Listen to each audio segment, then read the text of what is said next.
Oh,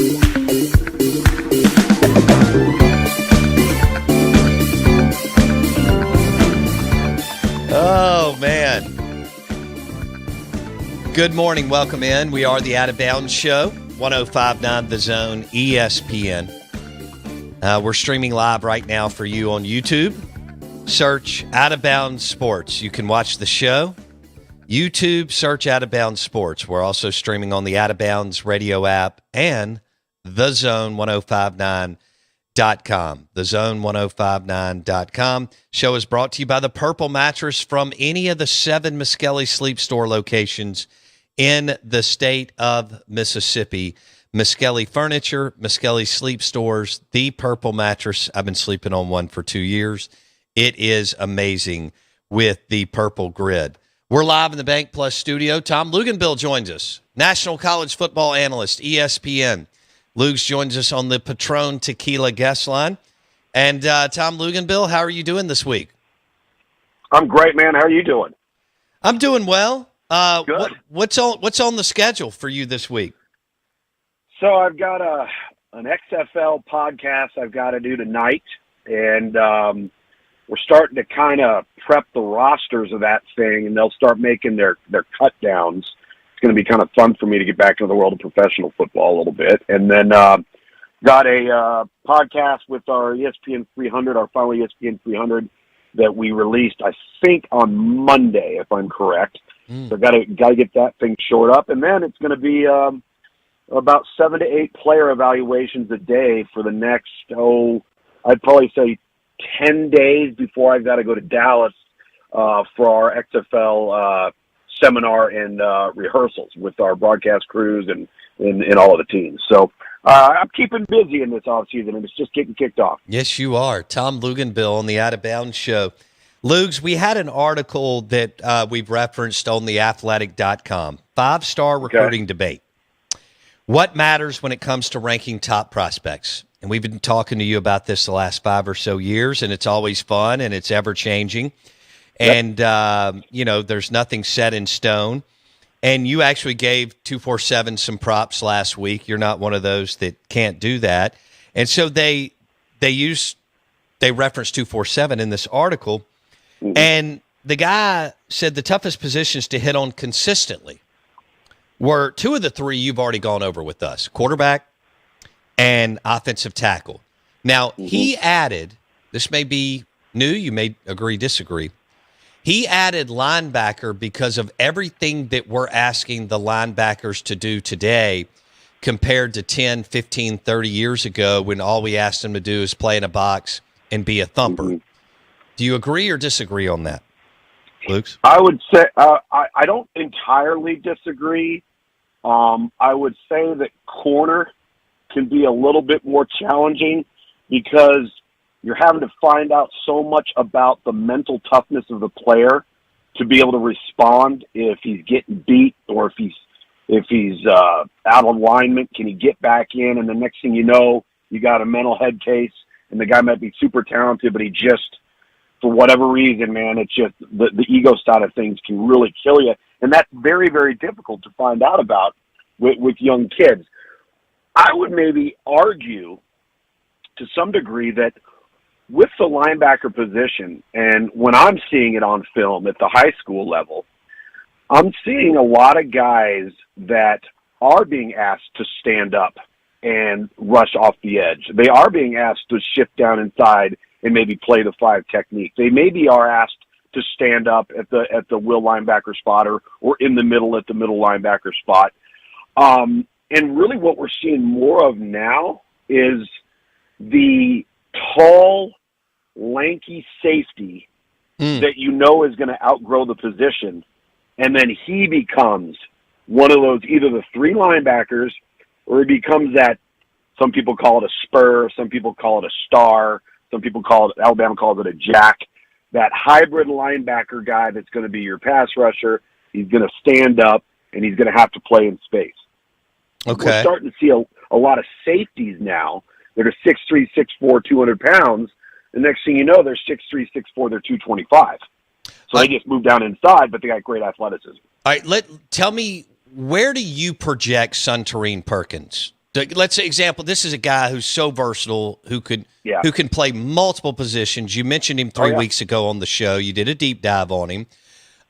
Phenomenal athlete. Where do you project Suntarine Perkins?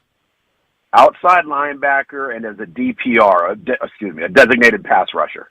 I think that his range will allow him to play on either side. It allows him to play from a stand-up position and drop in space. He's just so fast and rangy. And that's why when I first saw him as a sophomore, he was playing almost predominantly on offense. And I'm like, dude, this guy, I mean, because he was playing receiver, he was playing tailback, he was playing H-back. I mean, I don't know how you're supposed to defend him. And then he really started morphing over onto the defensive side of the ball. But he's got natural pass rush skills for a linebacker, which I think in today's age, we're seeing so much of the three-man front stuff. And you say, well, why are we seeing so much of that? Because it's a heck of a lot easier to find tall, lean guys than it is to find tall, heavy guys that can rush the passer. There's way more linebackers and oversized safeties out there than there are defensive linemen. Now, you're not worried about that if you're Georgia, Alabama, or Clemson, or Ohio State, or whoever, because you're going to be in line for those guys. But most programs don't have that luxury. So they're doing a three-man front, and then they might have five behind that, and at least two of those linebackers have to be legitimate pass rushers. Okay, Tom Luginbill, head of recruiting at ESPN. He joins us on the Patron Tequila guest line. You're listening to the Out of Bounds show. What about, sounds like you just described Micah Parsons as far as Suntarine Perkins at the college level, which was really Very cool. Much so. All right, where do you went on and on about Isaac Smith at the Under Armour All-American Week. He looked good. He did what y'all wanted him to do. Zach Arnett likes to do – all right, so Pete Golding gets Suntarine Perkins, and he gets to do a lot of different things with Suntarine. All right. Zach Arnett runs a 3.35. He's out of the Rocky Long, kind of mentorship portfolio. Yep. Isaac Smith, what all do you project Zach Arnett can do with Isaac Smith? One of the two outside guys in their 3-3 stack. And I say that not that he couldn't play on the inside, but I think you're limiting his range by playing him on the inside. I think sometimes in that defense, you kind of put the guy in there that I don't want to say you're trying to hide, but those two outside guys in that particular scheme, they've got to be able to play off the edge in the C gap, sometimes with cross stunts and things of that nature where they could be rushing in the A gap, and then they've got to have the range to play in space. So I would put them at one of the two outside spots in the 3-3 stack that you're referencing right there. Now, I want to ask you something real quick. You piqued my interest when you mentioned that article, if you don't mind. Okay. And it was about projecting or grading or what's important for 4 or 5-star or whatever it is players. Forget how hard it is. Was there any mention in there about what is most important in trying to figure out whether a guy is going to succeed or fail?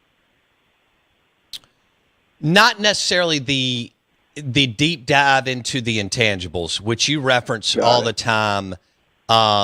Especially, well, you reference it all the time, but I love the way y'all really monitor players down at the Under Armour All-American game. In other words, what are the intangibles? What are they between the ears? Y'all already feel confident these guys have the athleticism to play damn near anywhere, right? Oh, well, that part of it becomes the easy part in all of this.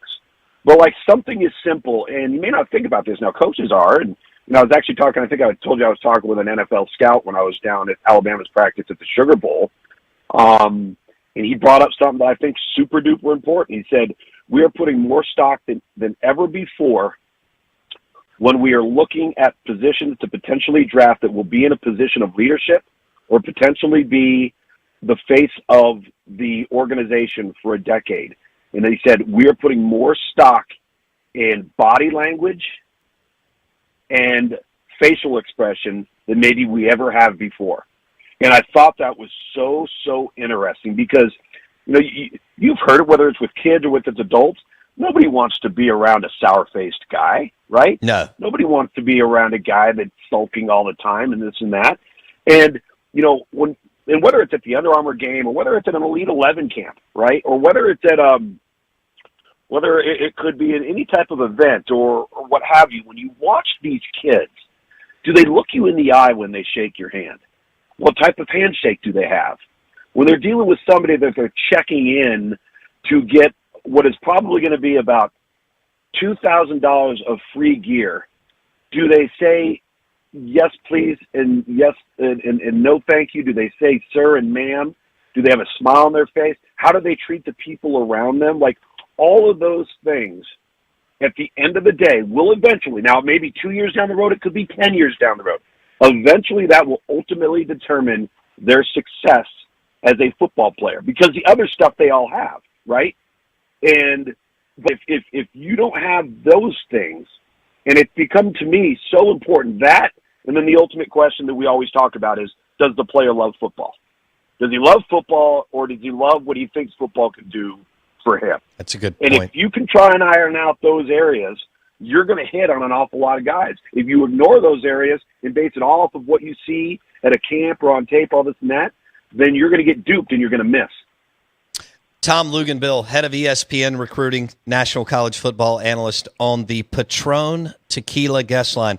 Also on this, they talked about evaluating offensive tackles is hard because many who end up being drafted were under 250 pounds when they were in high school. And they referenced a kid here that you and I started talking about over 4 years ago, and that was Charles Cross.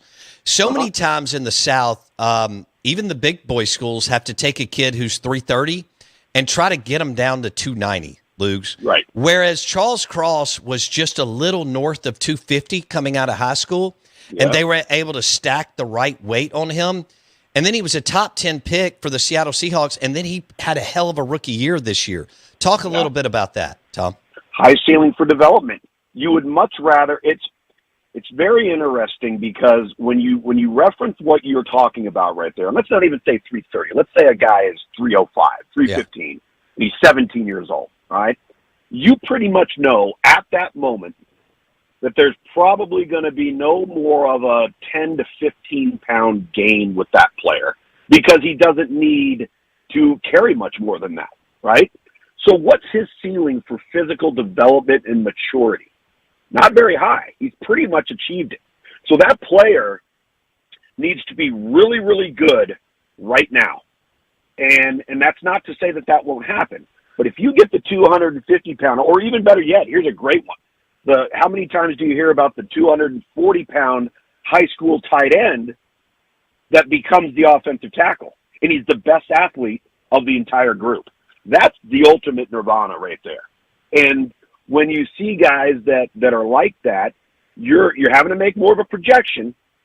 But the one thing you can do is you can feed them, and you can find out if they love the weight room. Because if they do, you're going to take that 250 kid, and he's going to become 285 real quick. Next thing you know, he's going to become 305, 310, but it won't be a bad body composition, if you know what I'm talking about. Sure. Because he's never had a bad body composition. And so the weight that will go on that player will be firm, it will be healthy weight, and it'll be healthy strength. So, but you know what? That's very true. I agree with that point in that article when it relates to offensive linemen.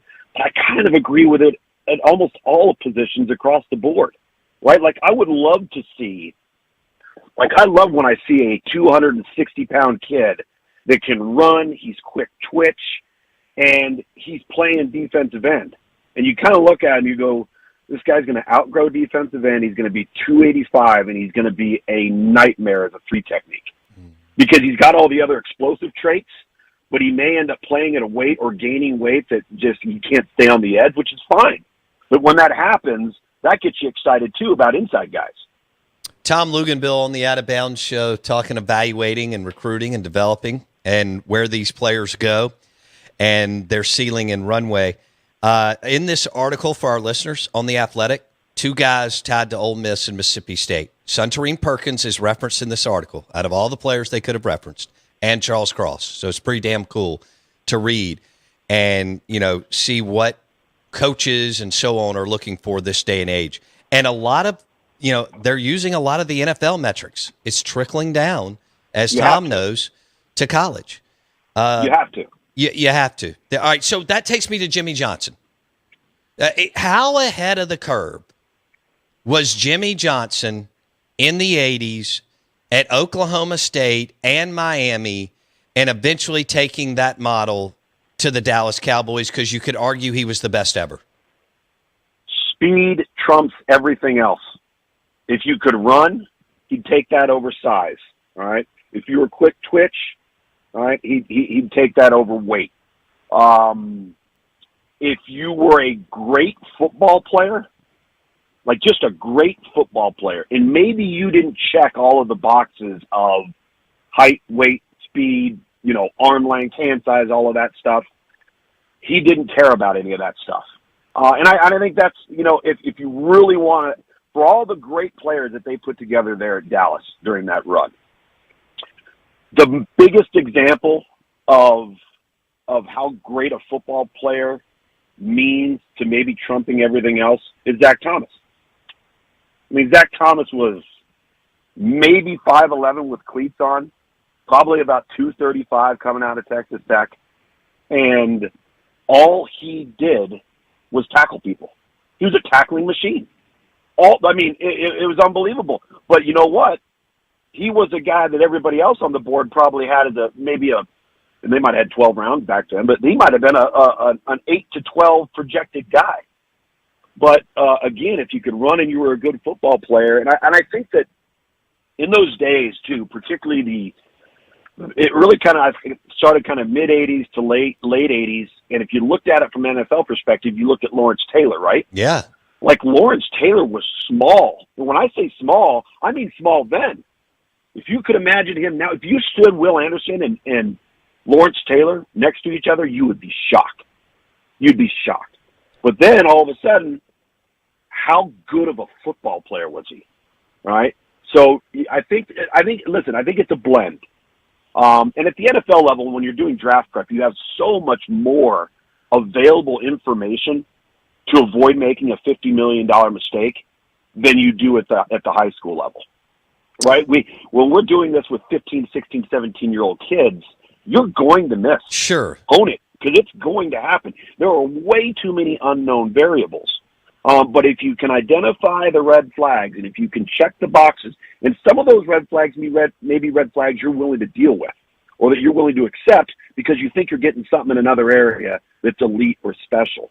But on the projection part of it is it's at the NFL level, it's at the high school level, it's the collegiate level, and it's with all the metrics and all the data and all the computer services and all the stuff that we have now, it's still hard, right? It's still a projection.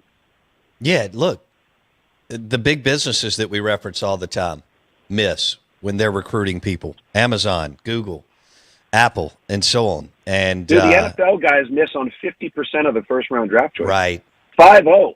And that's with a 22-year-old, right? And unlimited resources. Unlimited staffers, exactly. Unlimited staffing and years of work going into that. That's why, right now we're taking a bunch of heat on Twitter, on social media, because people don't like where we have Ohio State's players ranked, right? They're a top 10 overall recruiting class for us. And we think they've got a very, very good class, all right? We do. And are we going to be wrong on some of them? Absolutely.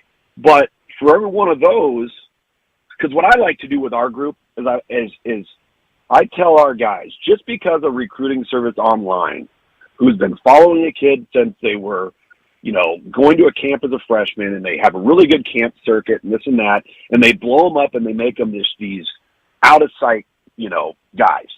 And I'm like, if you don't like that guy on film, just because somebody over there thinks that guy is so good because they saw him at a camp, doesn't mean that we have to.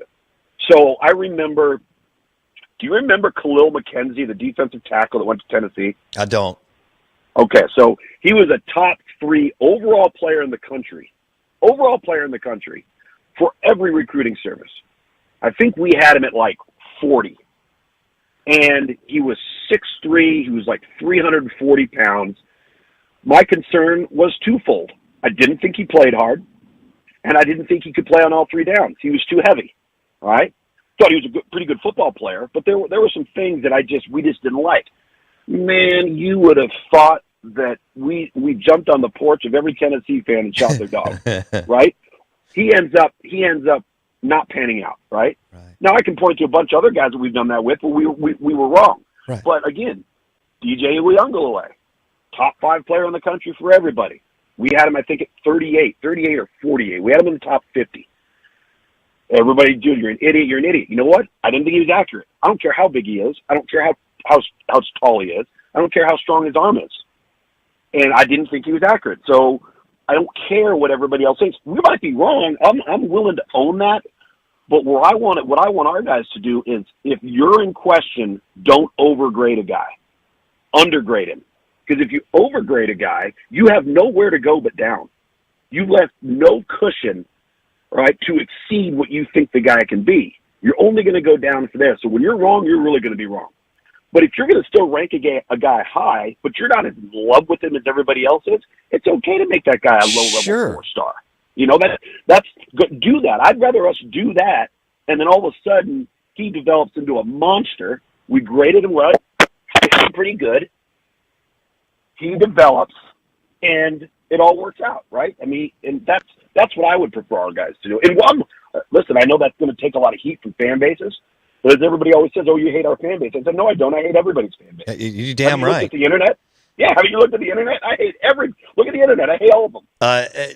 Tom Luginbill on the Out of Bounds Show. Lugs, I've got a minute and a half. I know you're not going to name names, but how many coaches or assistant coaches lobby you to get their players bumped? Not near as many in regards to that. We get more of, hey, do you think are you guys interested in getting this kid into the Under Armour game? You know, and it's more that than it is than it is a lot. I mean, I think I think it happens more with the website guys, because so many of those websites are based and tied to just covering that team. And so those coaches, I think, are going to jockey with a lot of those guys and say, hey, man, can we get on the national level? Can we get, these 3 guys, an extra star or something? And you know what? But at the end of the day, it doesn't really matter. It all works itself out on its own, right? True. And the percentages of these guys panning out is so low. It's not high. It's low. So at the end of the day, I know it's being done for boosters, power brokers, and they want to send a signal that recruiting is going well, and that helps them. And I get it. We're just so much more nationally based that I don't really have to deal with much of that. Right. Okay. That was great. The article we referenced on The Athletic has Suntarine Perkins and Charles Cross in it, and it's fascinating. And Lugs just did a great job walking us through and giving us some examples on evaluating and players who hit and miss. And I love what he said. It usually works itself out. Tom Luginbill, head of recruiting, ESPN, National College Football Analyst with ESPN. Now he's jumping into the XFL, and I'm sure he'll be calling some spring games too. Thanks, Tom. Appreciate it, buddy. All right, man. Appreciate you. Tom Luginbill joined us on the Patron Añejo guest line, aged over 12 months.